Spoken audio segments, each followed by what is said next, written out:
नमस्कार। सत्यहिंदी.com के इस खास कार्यक्रम द विजय त्रिवेदी शो में आपका स्वागत है। दिल्ली में सर्दी बढ़ गई है। देश भर में भी सर्दी जो है उसका असर बढ़ रहा है, लेकिन उसके साथ साथ राजनीतिक मौसम जो है वो गर्माहट बढ़ाता जा रहा है। राजनीति में गर्माहट बढ़ रही है और देश भर में अलग अलग तरीके से अलग अलग लोग अलग अलग प्रतिक्रियाएं दे रहे हैं हर मामले पर। इस समय हिंदू और हिंदुत्व को लेकर चर्चा है। वो लोग जो अभी तक हिंदुत्व को लेकर, राम को लेकर और तमाम चीजों को लेकर सवाल उठाते थे, अब वो हिंदुत्व के, हिंदू धर्म के झंडा बरदार हो गए।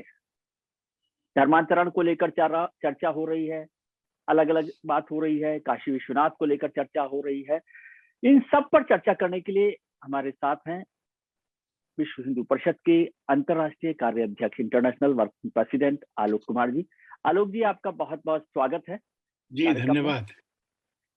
अब तो आपके लिए बहुत टफ कंपटीशन हो गया है। इतने लोग हिंदू धर्म का झंडा उठाकर चलने लगे हैं और वो सब कह रहे हैं कि असली हिंदू वही है। हम इस झगड़े में नहीं पड़ेंगे। हमने जो मार्ग अपने लिए चुना है और देश के अधिसंख्य हिंदू समाज ने जिसको ठीक माना है, हम उस पर चलेंगे। इसलिए किसी तरह की प्रतियोगिता में हम उग्र होंगे या अपना मार्ग बदलेंगे, ऐसी संभावना नहीं है। जी सर, जो चर्चा अब हो रही है, अभी कांग्रेस के बड़े नेता हैं, पूर्व अध्यक्ष हैं राहुल गांधी जी, उन्होंने एक नया डिबेट शुरू किया। उन्होंने कहा कि हिंदू और हिंदुत्व दो अलग अलग चीजें हैं और जो असली हिंदू हैं वो राहुल गांधी और उन जैसे लोग हैं जो नरम हिंदुत्व को या उसको मानते हैं, और हिंदुत्ववादी वो लोग हैं जो उग्र हैं, जो एग्रेसिव हैं, जो दूसरों पर हमला करते हैं। ये हिंदू और हिंदुत्व का थोड़ा सा परिभाषा मुझे समझाइए। उनसे ही पूछना पड़ेगा। मैं कई बार सोचता हूं कि उनको दोष दूं या उनके स्पीच के जो भी घोस्ट राइटर होंगे उनको दूं। कोई कहे कि मैं इंसान हूं पर मेरे में इंसानियत नहीं है, मैं मनुष्य हूं पर मनुष्यत्व नहीं है। तो मनुष्यत्व तो मनुष्य होने के साथ होता है, हिंदुत्व हिंदू होने के साथ होता है। इसको अलग अलग कैसे कर सकते हैं? तो एक ही बात है, हिंदू जीवन जीना, हिंदू विचार, ये हिंदुत्व है। और जहां तक उन्होंने कहा कि हिंदुत्व लोगों को मरवाने का नाम है, तो जिस राज को वो हिंदुत्व का राज कह रहे, माने मोदी जी के राज में कितने दंगे हुए, कितने लोग मरे, इसकी गणना की जा सकती है। और अकेले 1984 में जब उनके पिताजी के व्यक्तित्व के अनुसार बड़ा पेड़ गिरने से धरती हिली थी, तो कांग्रेस के चुने हुए और बाकी लोगों ने जो हत्याएं की थी उनकी भी गिनती की जानी चाहिए। मैं इलाहाबाद गया था, आनंद भवन में संग्रहालय है, एक चित्र है जिसमें कांग्रेस वर्किंग कमेटी की मीटिंग हो रही है, सबने हाथ खड़ा किया है। नीचे के कैप्शन से मालूम पड़ा कि वो समर्थन कर रहे थे भारत को विभाजन करने के प्रस्ताव का। सब लोग कर रहे थे। उस विभाजन की विभीषिका में जो लोग मारे गए उनकी भी गिनती की जानी चाहिए। और ये दोनों संख्याएं ध्यान में रख के राहुल को बताना चाहिए कि वो कौन से लोगों के मरने की बात कर रहे हैं, वो कौन से तनावों की बात कर रहे हैं। ये तनाव, ये सॉफ्ट हिंदुत्व, ये सब मुसलमानों का वोट पाने की एक टेक्निक थी जो दुर्भाग्य से अब उनके सफल नहीं हो रही है। लोग समझते, लोग हिंदुत्व की सर्वसमावेशी, सुखदायक, शांतिपूर्ण भाव को समझते, और इसलिए जो लोग कोट के ऊपर जनेऊ पहनते हैं, अपने पारसी पिता के ऊपर होकर गोत्र ढूंढ लाते हैं, उनकी ठगी और चलेगी नहीं। लेकिन सर, दो शब्द हुए। एक शब्द का आपने जिक्र किया, सॉफ्ट हिंदुत्व का। एक शब्द आया था 20 साल 25 साल पहले, जो भारतीय जनता पार्टी के वरिष्ठ नेता हैं लाल कृष्ण आडवाणी जी, उन्होंने दिया था स्यूडो सेक्युलरिज्म। दोनों शब्द अलग अलग हो सकते हैं, लेकिन दोनों शब्दों का अलग अलग वक्त में अलग अलग लोगों ने इस्तेमाल किया है। इन दोनों शब्दों को आप कैसे देखते हैं? क्या मायने इन दोनों का, स्यूडो सेक्युलरिज्म और सॉफ्ट हिंदुत्व? जो सॉफ्ट नहीं है वो हिंदुत्व क्या होगा? क्योंकि हिंदुत्व तो सर्वसमावेशी है। माने किसी भी सेमिटिक रिलीजन के व्यक्ति को पूछिए, ईसाई को, मुसलमान को, कि तुम्हारा धर्म सत्य है ये हमने माना, क्या तुम ये स्वीकार करोगे कि बाकी धर्म भी सत्य हैं? मंदिर में जो राम है वो भगवान है और वो वैसे ही है जैसा अल्लाह है, या सब धर्म एक ही मार्ग की ओर जाते हैं, इसको स्वीकार करोगे? तो मेरे को ऐसा स्वीकार करने वाले हिंदू तो मिले हैं, मुसलमान नहीं मिले। एक असहनशीलता है, पूरी दुनिया को अपने धर्म में दीक्षित करने का अभियान है। उस अभियान में कोई भी हथकंडा हिंसा करने का, लूटमार करने का उनको अनुमति है, प्रोत्साहन है, वो सब अल्लाह की नियामत होती है। वैसा तो हिंदुत्व नहीं है। हम दुनिया के किसी भी देश में तलवार लेकर नहीं गए। हम आज भी जो धर्म परिवर्तन कराते माने, जिनके पूर्वज हिंदू थे उनको स्वधर्म में लौटा कर लाते। हम कोई लालच नहीं देते, हम कोई दबाव नहीं बनाते, उसमें धोखा नहीं होता है। इसलिए हिंदुत्व वह प्रशांत धारा है जिसमें सब आकर पवित्र हो सकते हैं जी। और जिसमें किसी पहाड़ी नदी जैसा कोलाहल नहीं है, तोड़फोड़ नहीं है। जो स्यूडो स्यूडो सेकुलरिज्म ये उन लोगों का नाम है जो मन से, हृदय से समभाव में विश्वास नहीं करते। उन्हीं के राज में जो व्यवहार हुआ माइनॉरिटीज के साथ, और राजेंद्र सच्चर की जो कमेटी उन्होंने बनाई थी, उसने कहा कमजोर जातियों के मुसलमानों की संख्या तो हिंदू शेड्यूल कास्ट से भी खराब है, उनको ऐसी अवस्था में रखना, वोट देने का समूह मानना, ये वास्तव में सूडो सेकुलरिज्म था। सर, जैसे आपने कहा सॉफ्ट हिंदुत्व जो है वो उग्र नहीं है, या जो उग्र है वो हिंदू नहीं है। लेकिन अभी हम लोग देख रहे हैं कि सोसाइटी में बार बार कुछ लोग, जरूरी नहीं ज्यादा लोग हों, लेकिन कम संख्या के लोग जो अपने आप को हिंदू धर्म के ठेकेदार बताते हैं, जो अपने आप को महाराज कहते हैं, जो अपने आप को धर्माचार्य कहते हैं, वो लोग उग्र स्वभाव व्यक्त कर रहे हैं। भाषण इस तरह के देते हैं जिसमें उग्रता होती है, किसी दूसरे धर्म के, दूसरे मजहब के लोगों को मारने की बात होती है। अभी नरसंहार की बात हुई कि सेना, हम 100 लोग जो है लाख लोगों को मार देंगे। और फिर दूसरी बात हुई, वो आपसे जुड़ी हुई है, क्योंकि विश्व हिंदू परिषद एक जमाने में धर्म संसदों का आयोजन करती रही। अब आजकल हर कोई धर्म संसद कर रहा है, तो ये धर्म संसद और धर्माचार्य कौन से हैं? मैं नहीं जानता, पर मैं ये जरूर मानता हूं कि इस देश में सबको कानून और व्यवस्था के अंतर्गत रहना चाहिए। सबको अ, संविधान की मर्यादाओं का पालन करना चाहिए, और जो कोई भी इससे बाहर होता है जी। वो इस देश के लिए अच्छा नहीं करता, ऐसा मैं समझता हूँ। नहीं, लेकिन आप क्योंकि आपको लोग, सब लोग मानते हैं कि आप हिंदू धर्म को एक रास्ते पर ले जाने का काम विश्व हिंदू परिषद और कर रही है, जो भी उसके लक्ष्य हैं। उन्होंने कभी इस तरह की बातों पर कोई टिप्पणी नहीं की, कोई आपत्ति जाहिर नहीं की। ये नहीं कहा कि ये धर्माचार्य ठीक नहीं है। ये चुप्पी जो है वो फिर कई बार सवाल खड़े करती है ना लोगों के मन में। ये चुप्पी कहीं नहीं है। मैंने स्पष्ट कहा, जी। एसर्टिवली कहा, सबको संविधान की मर्यादा में रहना चाहिए, सबको कानून और व्यवस्था के दायरे में रहना चाहिए। इससे बड़ा कमेंट क्या होगा? और मैं ये भी मानता हूं कि इस और पिछली सदी में जो श्रेष्ठ हिंदू हुए जिनका जीवन और आचरण अनुकरणीय है, उनमें महात्मा गांधी भी थे। और महात्मा गांधी के प्रति कोई विपरीत टिप्पणियां की गई हैं तो हम उनसे सहमत नहीं हैं। सर, धर्म संसद का जिक्र मैंने किया क्योंकि धर्म संसद क्या अभी जो होते हैं हर जगह कुछ 4 लोग खड़े होकर अपने आप को धर्म संसद कहते हैं। मैं समझता हूं कि धर्म संसद की गंभीरता को बनाए रखना चाहिए। 1984 में पहली बार हमने धर्म संसद बुलाई थी। जी। उसमें भारतोद्भव धर्मों के सब लोग आए थे। वहां राम मंदिर की घोषणा हुई थी। अब किसी भी कार्यक्रम को करना और उसको धर्म संसद कहना, ये थोड़ा ज्यादा है।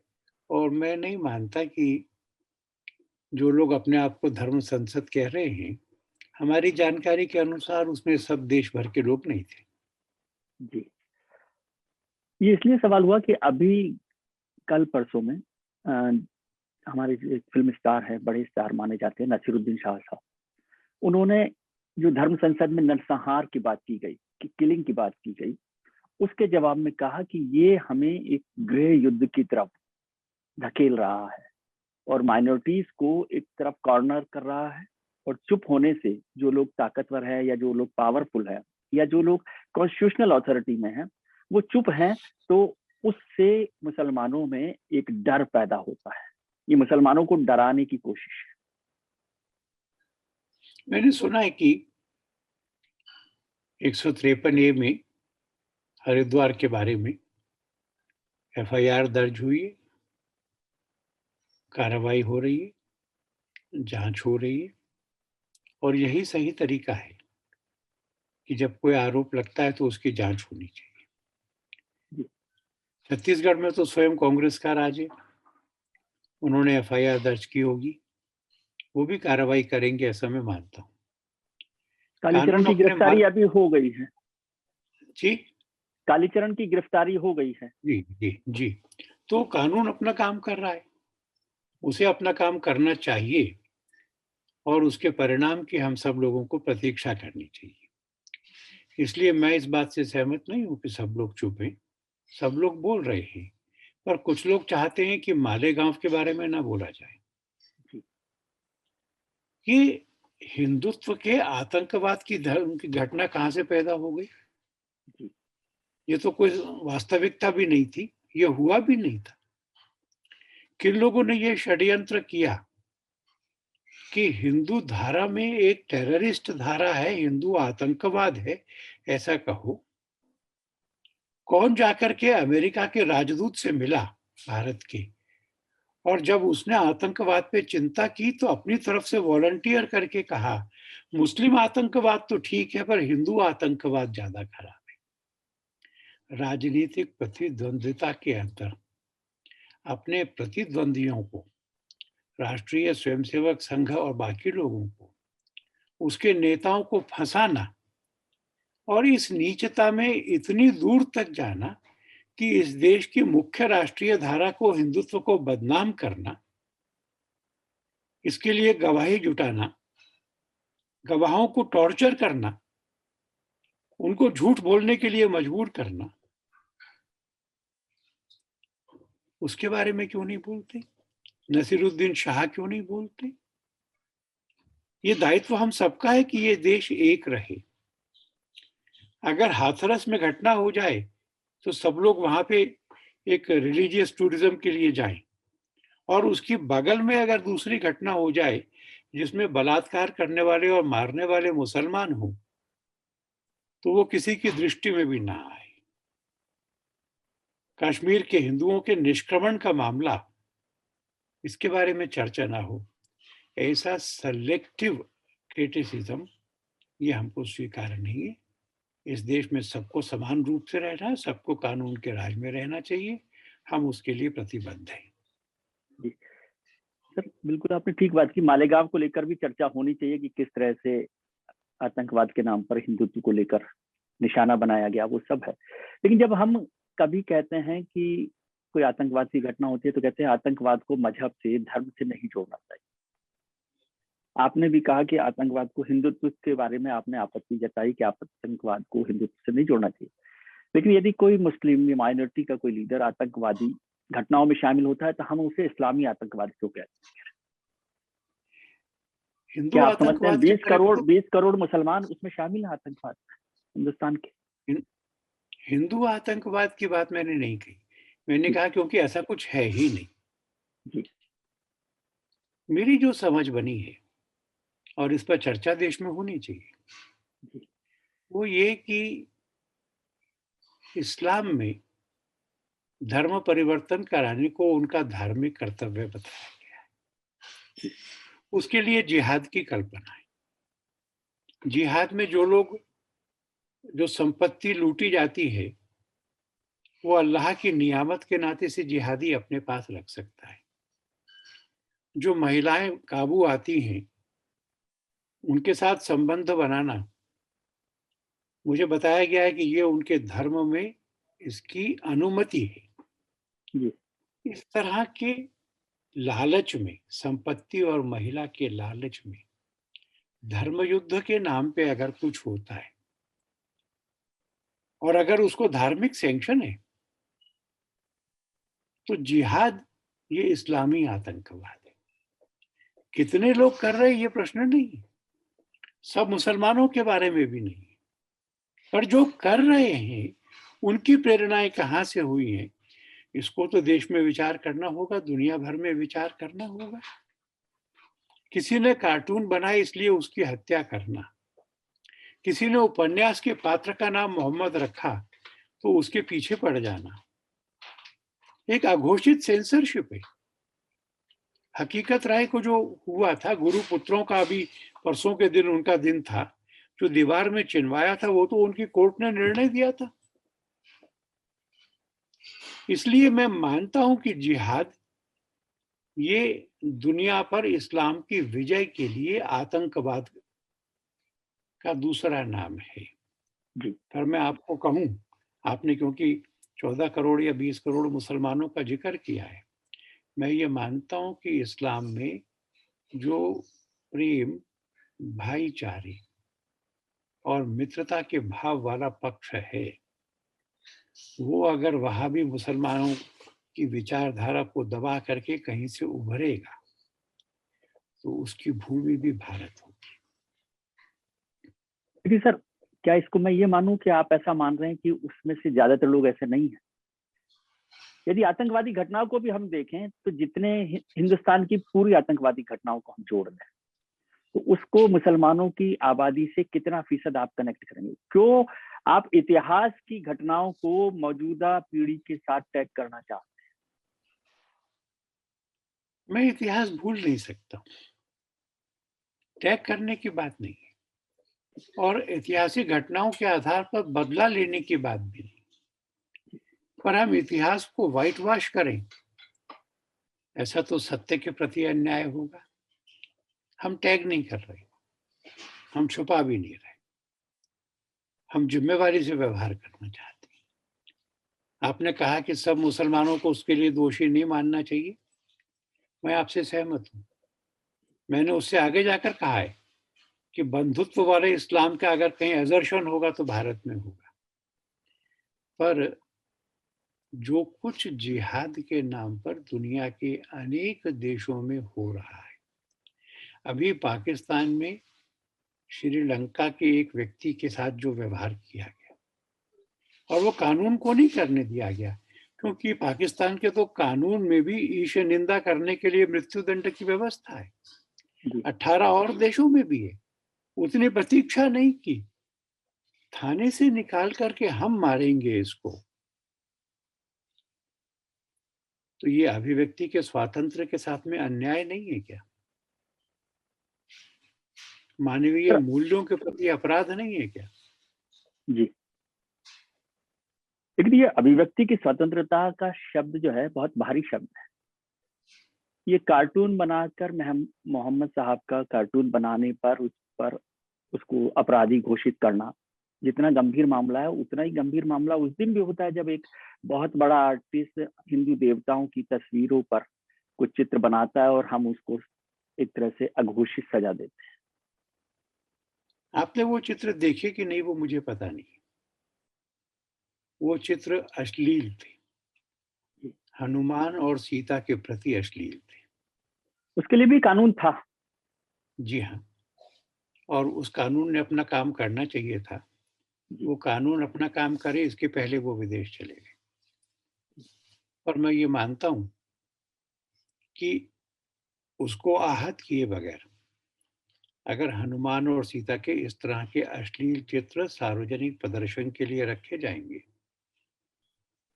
तो हम उसको रोकेंगे। सर एक चीज समझना चाहता हूँ कि ये मुझे समझने की जरूरत है कि क्या ये थॉट प्रोसेस में कंट्राडिक्शन है। आप कहते हैं कि इतिहास को न भूलना चाहिए, न व्हाइट वॉश करना चाहिए, वॉश करना चाहिए। दूसरी तरफ जो राष्ट्रीय स्वयंसेवक संघ के प्रमुख हैं, सरसंघ चालक हैं डॉक्टर मोहन भागवत, वो कहते हैं हिंदू और मुसलमानों का डीएनए एक है, बिना मुसलमानों के हिंदुत्व अधूरा है। तो ये जो कंट्राडिक्शन लगता है या एक ही लगता है, मेरी समझ में फर्क है? इसमें कंट्राडिक्शन कहाँ है? इतिहास को समझना चाहिए, ये बात सच है। और जो भारत में मुसलमान हैं उसमें अरब, ईरान और टर्की की जो जातियां हैं उसके तो लोग बहुत थोड़े, शेष तो वही भारतीय हैं जो इस पीढ़ी में या कुछ पीढ़ी पहले मुसलमान बने। उनका हमारा डीएनए एक है, बहुत स्थानों पर पहरावा एक है, भोजन के तरीके एक है, संस्कार श्रद्धा एक सी है, बहुत कुछ कॉमन है। ये ठीक है कि तबलीगी जमात उस साझीवालता को नष्ट करने का प्रयत्न कर रही है, उसका कहीं कहीं असर भी हो रहा है। पर भारत से जो कन्वर्टेड मुसलमान हैं उनका और अपना तो साझा बहुत कुछ है भाई, और वो कभी भी अपने स्वधर्म में लौट भी सकते हैं, अपने पूर्वजों के धर्म में लौट सकते हैं। इसलिए राष्ट्रीय स्वयंसेवक संघ के सरसंघ चालक जो कहते हैं हम उससे सहमत हैं। सर जब डीएनए एक है, जिससे आप सहमत हैं, सरसंघ चालक साहब सहमत हैं, तो फिर धर्मांतरण की जरूरत क्या है? दो भाई अलग अलग घर में रहने लगे तो फिर क्या परेशानी होती है? क्या उसको वापस घर बुलाते हैं आप? ये हमको बताना कि सबको बताना? क्योंकि जब राजनाथ सिंह गृह मंत्री थे तो उन्होंने कहा था कि क्या धर्मांतरण पर रोक लगाएं। ईसाई और मुसलमान स्वीकार नहीं किए थे। धर्मांतरण पर रोक लगाने का विषय संविधान सभा में भी चर्चा में हुआ था। जी तो के एम मुंशी ने कहा था कि ईसाई धर्म का भाग है धर्मांतरण प्राप्त करना। जी क्या देश में इस पे चर्चा हो सकती है कि सब धर्मांतरण बंद किया जाए? कोई नहीं करेगा। जी और अगर कोई अपने पूर्वजों के अपने स्वधर्म में लौटता है तो धर्मांतरण नहीं है, वो मूल श्रद्धाओं में लौट कर आना है। मैं उस चर्चा के लिए भी तैयार हूँ और मैं इस पर किसी एक तरफा प्रतिबंध के लिए तैयार नहीं हूँ। हम तो विशेष प्रयत्न कर रहे हैं, हम इस अभियान को तेज कर रहे हैं। 21 से 31 तक हमने दिसंबर में इस काम को किया है। आगे आने वाले दिनों में भी अपने सुदूर कहीं भी रहने वाले समाज के लोगों को कहेंगे, किसी दबाव में, किसी लालच में, किसी भूल में अगर तुम कहीं चले गए थे तो अपने पूर्वजों के धर्म में लौट आओ। ये प्रश्न इसलिए महत्वपूर्ण है क्योंकि आपने विश्व हिंदू परिषद ने धर्मांतरण के लिए राष्ट्रीय स्तर पर कानून बनाने की बात की। हालांकि आप तो सुप्रीम कोर्ट के वरिष्ठ वकील हैं और विद्वत लोगों में से हैं, आप जानते हैं कि लॉ एंड ऑर्डर राज्यों का मसला है। तो क्या केंद्र सरकार इस तरह का कानून बना सकती है, नहीं बना सकती, ये भी आप ज्ञान मुझे दीजिए। और दूसरी बात, क्या इसकी बड़ी जरूरत है जब 11 राज्यों में जो है धर्मांतरण को लेकर कानून बना हुआ है? आप कह रहे हैं उस पर बहस नहीं हो रही। वो कानून धर्मांतरण रोकने के लिए नहीं। 3 तरह का धर्मांतरण, एक जो लालच से कराया जाता है, 2 जो धोखे से कराया जाता है, 3 जो भय से कराया जाता है। ये तीनों धर्मांतरण आत्मा की आवाज पर नहीं होते। ये तीनों धर्मांतरण धोखा है मानवता के साथ, अभिव्यक्ति की आजादी के साथ, धार्मिक स्वतंत्रताओं के साथ। इसलिए इस तरह के धर्मांतरण को रोकने के लिए कानून बना। वो कानून 11 राज्यों में है, इसका मतलब है इसकी आवश्यकता है, बाकी लोग नहीं बनाते, तो इसलिए देश भर में बनी। और उसका बहुत सारा उद्देश्य है, आईपीसी वगैरह में संशोधन करके प्राप्त किया जा सकता है। हमारा गंभीर अध्ययन ये कहता है और जिम्मेवारी के साथ कहते हैं कि केंद्र और राज्य दोनों को ऐसा कानून बनाने का अधिकार है और अवश्य ही केंद्र ने ये कानून बनाना चाहिए। राष्ट्रीय स्तर पर कानून हो कि धर्मांतरण रोकने की बात होनी चाहिए। होना ही चाहिए। ये जो 3 मैंने श्रेणियां बताई है, इस तरह का धर्मांतरण रुकना ही चाहिए। जी, ये सर इसको कौन तय करता है कि ये लालच से है, भय से है, या जो भी आप कह रहे हैं कारण, तीनों कारण? तो क्योंकि जब वसीम रिजवी साहब जितेंद्र त्यागी बनते हैं तो वो उनकी आत्मा जागती है, और कोई दूसरा आदमी हिंदू से मुसलमान या ईसाई बनता है तो उसकी आत्मा नहीं जागती। ऐसा कहाँ कहा मैंने? तो वसीम मैंने रिजवी को क्या लालच से किया गया? मैंने ऐसा नहीं कहा, ये केस टू केस होगा। जी, वसीम रिजवी का जो पिछले सारा ट्रेजेक्ट्री है, उसमें से मैं ऐसा मानता हूँ कि उन्होंने मनपूर्वक इसको परिवर्तन किया है। पर क्या आप ये नहीं मानेंगे कि चंगाई सभा और इस तरह की दूसरी चीजों के द्वारा धर्मांतरण कराया जा सकता है? क्या वह उचित है? महात्मा गांधी ने 1931 में कहा था कि मिशनरी सेवा करते हैं, यंग इंडिया के लेख में किया था। ये अच्छी बात है, पर अगर वो सेवा इस हेतु से की जाती है, इस जिसको हमने सेवा की है उसको अपने धर्म में लेकर आएंगे, तो यह बेईमानी है, ये अधार्मिक काम है, ये नहीं होना चाहिए। और इसलिए कौन तय करेगा कि ये लालच से हुआ है कि नहीं हुआ है? तो ये विश्व हिंदू परिषद नहीं तय करेगी कि लालच से हुआ है कि नहीं। किसी भी कानून में ये अधिकार संघ को नहीं दिया गया है कि वो तय करे कि ये धर्मांतरण ठीक है कि नहीं। प्रीमा फेसाई संतुष्टि डिस्ट्रिक्ट कलेक्टर की होगी और मुकदमा कोर्ट में चलेगा। जी, तो हमारी न्याय व्यवस्था तय करेगी, साक्ष्यों के आधार पे तय करेगी, तथ्यों के आधार पे तय करेगी कि यह वॉलेंटरी था या इंड्यूस्ड था। क्या वो इंड्यूसमेंट रिश्वत थे या भेंट थी? कोर्ट फैसला करे, इसमें किसी को क्या आपत्ति हो सकती है? जी वसीम रिजवी का भी करवा लो। सर, 100 साल में, पिछले 100 साल में, आजादी के 25 साल और पहले जोड़ दें जब अंग्रेजों का शासन था, तब से हिंदुस्तान में missionary schools, missionary educational institute चल रहा है। और वो सेवा का कार्य जो भी है, हम उसे यदि मैं इन्वर्टेड में कह दूं, सो कॉल सेवा का कार्य कर, उन स्कूलों से, उन कॉलेज से अब तक की आबादी में कम से कम 25 करोड़ लोग पढ़े होंगे, मिशनरी स्कूल्स में, कॉलेजेस में। और 1 करोड़, 2 करोड़, 5 करोड़, 10 लाख, जो भी आप आबादी समझे, उनकी सेवा भी की होगी मिशनरी संस्थाओं ने। इनमें से कितने लोग ईसाई बन गए?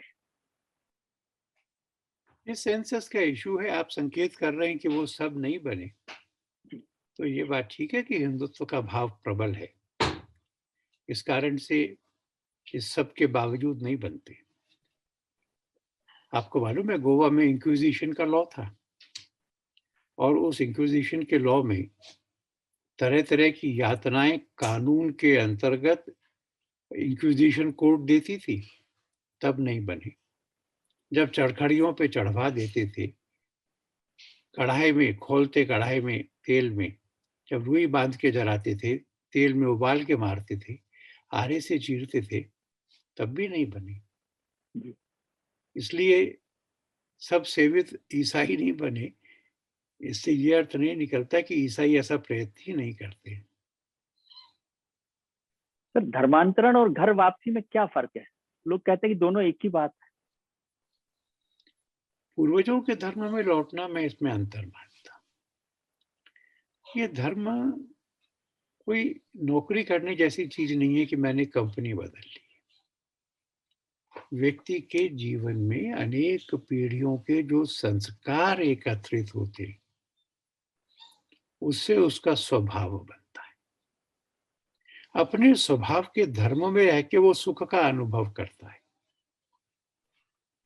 इसलिए अगर कोई व्यक्ति सोचता है कि मैं अपने बाप दादों के घर में जा रहा हूँ, तो ये परावर्तन है। पर टेक्निकली आप दोनों को धर्मांतरण भी कहें तो मुझे इससे कुछ फर्क नहीं पड़ता है। सर, मुझे ये बात मानने में कोई आपत्ति नहीं है, न कोई विरोध है कि आप या विश्व हिंदू परिषद या जो लोग धर्मांतरण कर रहे हैं या घर वापसी कर रहे हैं या जो प्रयास कर रहे हैं, वो प्रयास उचित है अनुचित है ये तो कानून तय करेगा। लेकिन आपको नहीं लगता कि आपकी इस भली मंशा को कुछ राजनीतिक दल और राजनेता गलत तरीके से पॉलिटिकल माइलेज के लिए इस्तेमाल करते हैं, और उससे आपकी जो मंशा है ना, उस पर सवाल खड़े होते हैं? 2019 के चुनाव के पहले ये सवाल मेरे से पूछा गया था। मैंने कहा था कि एक दिक्कत है, अगर कोई मुस्लिम वोट बैंक बनाना चाहता है, वो बनता है कि नहीं मुझे पता नहीं, पर देश की वर्तमान परिस्थिति में जो मुस्लिम वोट बैंक बनाने का प्रयत्न करता है, वो अपने उस प्रयत्न से बड़ा हिंदू वोट बैंक की निर्मित करता है। अब ये धीरे धीरे काउंटर प्रोडक्टिव हो रहा है हम पर आरोप लगाना। अब तो लोग जोर जोर से कहते हैं मैं हिंदू हूं, मैं हिंदू हूं। जो हिंदुत्व का विरोध करती घूमती थी, वो अपनी पब्लिक मीटिंग्स में चंडी पाठ सुनाती हैं। दिल्ली वाले हनुमान चालीसा सुनाते हैं। इसलिए हिंदुत्व की विचार धारा का अपमान करके सार्वजनिक जीवन में सफल होना ये असंभव होता जा रहा है विजय भाई। तो आप कह रहे हैं कि पॉलिटिकल ये पैराडाइम मंशा आपने बदल दिया है? हाँ, और दूसरा, हमारी मंशा पे संदेह हो लोगों को तो हमारे साथ क्यों आए? तो मैं मैं तो कह रहा ये हूँ आपकी मानता हूँ। मंशा पर संदेह नहीं है, आपकी मंशा से दूसरे लोग पॉलिटिकल माइलेज उठाते हैं, इसलिए आपकी मंशा पर लोग सवाल करते मैं ये कह हैं कि रहा था कि आलोक जी आप तो भले आदमी हैं, आपका कोई फायदा उठा रहा है। ये माइलेज मिलना बंद हो रहा है ना अब ये पॉलिटिकल माइलेज नहीं मिलता है, तभी तो चंडी पाठ करना पड़ता है ना। अभी माइलेज नहीं मिलता है। अब वो समय चला गया है कि जब हिंदू जातियों में बटा रहेगा और मुसलमान एकत्र कर लिया जाएगा धर्म के नाम पर। ऐसा अब नहीं होता है। अब ये अब इस तरह की गोलबंदी करो तो बाकी गोलबंदियां भी खड़ी होती हैं, और संख्या में जो ज्यादा होता है लोकतंत्र के खेल में वो जीतता है। लेकिन लोकतंत्र के, आप तो संविधान के विशेषज्ञ हैं, लोकतंत्र में एक बात कही गई कि बहुमत से लोकतंत्र तय होता हो, लेकिन लोकतंत्र की जिम्मेदारी है कि अल्पमत वाले जो लोग हैं उनका ध्यान रखे, उनका ख्याल रखे। बिल्कुल, जरूर, आवश्यक है। मैं सहमत हूँ आपसे। जी। इस पे किसी विस्तृत टिप्पणी की जरूरत नहीं है। विनोबा जी ने कहा था कि भारतीय संस्कार में बहुमत का कंसेप्ट ही नहीं है। हम सर्वे भवन्तु सुखिनः कहते हैं। सर्वे। हम maximum good of maximum number of people नहीं कहते। और इसलिए उन्होंने कहा था कि वो समय आना चाहिए जब लोकतंत्र में बहुमत से हम सर्वानुमति की ओर बढ़े। कब आएगा पता नहीं, पर एक आइडियलिस्टिक कंसेप्ट तो है, मुझे सुहाता भी है, सहमति से हूँ। जी। पॉलिटिकल माइलेज की बात इसलिए की कुछ लोगों ने कि अभी पिछले साल जब यूपी में कानून बनाया गया धर्मांतरण को लेकर, और उसमें खास फोकस शादियों को लेकर किया गया, लव जिहाद जिसका नाम दिया गया। लेकिन मैं एक साल के स्थिति देख रहा था उत्तर प्रदेश सरकार की, मतलब उत्तर प्रदेश राज्य की, तो वहां पर कुल मिलाकर 184, मान लीजिए 200 मुकदमे तय हुए, बनाए गए इसमें, और उसमें नेग्लिजेंस नंबर, मैं उस नंबर का भी जिक्र नहीं करना चाहता, वो अपराध के मामले में आए। तो क्या ये सिर्फ पॉलिटिकल माइलेज के लिए ऐसा किया गया? क्योंकि आपका मैं कानून, आपकी सरकार, तब भी ये नहीं हुआ। मैं ऐसा नहीं मानता, और मैं ऐसा भी नहीं मानता कि 10-20 हजार लोगों को जेल चले जाना चाहिए था। उस कानून का असर हुआ है, उस कानून का लाभ हुआ है। ऐसे बहुत सारे कानून हैं जो बने तो अच्छे हैं। एक कानून है indecent representation of women act. महिलाओं को भद्दे तरीके से नहीं रखना। उस कानून को बने हुए कुछ दशाब्दियां हो गई, एक भी गिरफ्तारी नहीं हुई देश में, एक भी प्रोसिक्यूशन नहीं हुआ। ये कानून नया है, सब लोग इसको समझ रहे हैं, इसके इंटरप्रिटेशंस को समझ रहे हैं। कुछ एक्शंस हुए, उनका एक डिटरेंट इफेक्ट हुआ है। वह डिटरेंट इफेक्ट समाज के लिए स्वस्थ करता है समाज को। अपने धर्म को छुपा करके, सिर पे टीका लगा करके, माथे पर हाथ में मौली बांध करके, इन सब प्रवंचनाओं का तो अंत होना ही चाहिए था। कानून कर रहा है। सर, एक और सवाल था जो आपसे जुड़ा हुआ है कि अब अयोध्या में राम मंदिर का जो निर्माण हो रहा है, भव्य निर्माण हो रहा है, वो तो काम चल ही रहा है कानून के हिसाब से, सुप्रीम कोर्ट के फैसले के बाद। काशी विश्वनाथ में भी कॉरिडोर बन गया है, प्रधानमंत्री जी ने उसका उद्घाटन कर दिया। कुछ लोग कह रहे हैं कि अब मथुरा की बात है। पहले एक नारा हुआ करता था विश्व हिंदू परिषद का और भारतीय जनता पार्टी का कि अयोध्या तो झांकी है, काशी मथुरा बाकी है।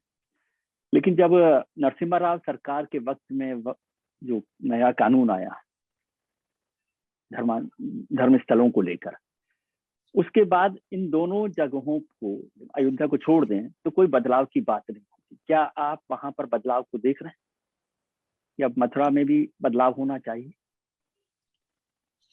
अभी राम मंदिर बन रहा है जी। हम प्रयत्न करेंगे कि 2024 में आपको वहां उनके गर्भगृह में विराजमान करके रामलला को आपको दर्शन के लिए बुलाएं। पूरा ध्यान शक्ति वहां लगाएंगे और इसलिए बाकी सब विषयों पर हम विचार उसके बाद करेंगे। अभी हमने मथुरा काशी के बारे में कुछ भी सोचा नहीं। जी, बहुत अच्छा आपने कहा। आखिरी सवाल मैं पूछना चाहता हूँ, जो डर, फिर नसीर साहब के सवाल पर आकर, कि क्या हिंदुस्तान में मुसलमानों को डरना चाहिए? डरने का मतलब कि वो जो आपको ठीक लगता है वो करें, तब तक ठीक है, जिसे उन्होंने कहा कि सेकंड ग्रेड सिटीजनशिप की तरह से रहना। नहीं तो ऐसा क्यों? एक शक फैलाया जा रहा है, एक डर फैलाया जा रहा है। एक मजेदार बात ये नहीं है क्या कि राहुल गांधी पूरी सभा में चौकीदार चोर है के नारे लगवाते हैं। फिर वो कहते हैं कि नरेंद्र मोदी ने 35 करोड़ रुपए चोरी किए, खुद किए और अंबानी की जेब में डाल दिए। इस तरह के प्रधानमंत्री के खिलाफ नारे लगवाने के बाद में, गाली गलौज करने के बाद में, वो प्रेस में आते हैं और कहते हैं कि भारत में अभिव्यक्ति की आजादी नहीं है, हमको दबाया जा रहा है। भाई, दबाया जा रहा होता तब तो तुम ये सब नहीं कर सकते थे। मुसलमान को डरने की कोई आवश्यकता नहीं। भारत में जो पहली मस्जिद बनी कोची में, आज भी वो है, फंक्शनिंग मॉस्क है, कि और मोहम्मद साहब के जीवन काल में बनी। अरब के व्यापारियों ने महाराजा कोची से कहा कि हमको अपनी इबादत का अलग तरीका है, हम कुछ भूमि खरीदेंगे। महाराजा ने कहा, इबादत के लिए क्यों खरीदोगे, मैं तुमको देता हूं। इसलिए मुसलमानों को, ईसाइयों को भारत की न्याय व्यवस्था पर, कानून पर, सरकार पर, कोर्ट पर भरोसा करना चाहिए। कोई डरने की बात नहीं है, कोई सेकंड ग्रेड होने की बात नहीं है, वो फर्स्ट ग्रेड बने रहेंगे। चलिए, बहुत बहुत धन्यवाद सर आपका। नया साल शुरू हो रहा है, 2022 हिंदुस्तान के लिए, दुनिया के लिए बेहतर हो। आप स्वस्थ रहें और आप अपना ख्याल रखें और उनका ख्याल रखें जो आपका ख्याल रखें। बहुत शुभकामनाएं और बहुत धन्यवाद कि आपने इतने व्यस्त कार्यक्रमों में से वक्त निकाला। बहुत धन्यवाद विजय जी, आपसे बात करके मुझे हमेशा आनंद होता है। हमें नमस्कार। बहुत आनंद हुआ। बहुत शुक्रिया। सत्य हिंदी का ऐप डाउनलोड करें गूगल प्ले स्टोर पर।